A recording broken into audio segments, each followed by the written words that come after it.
মই যে আজি বাৰীত আছো আৰু আপোনালোকে দেখি পাৰিব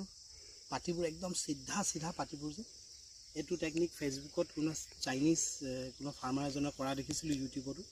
তো আমি লেট ভেৰাইটি বিলাহী লগাবৰ কাৰণে পাতিবোৰ বনাইছোঁ আজিকালিতো মানুহ নাপায় লগাবৰ কাৰণে তো সেইকাৰণে আমি মানে কি কৰিছোঁ মই আপোনালোকক দেখাইছোঁ এক ছেকেণ্ড মানে আমি কি কৰিছোঁ পাতিবোৰ যে পাৱাৰ টিলাৰ পৰা এইবোৰ একদম সিধা সিধাকৈ বনাইছোঁ যাতে মানে মাটিবোৰ লোকচান নহয় তো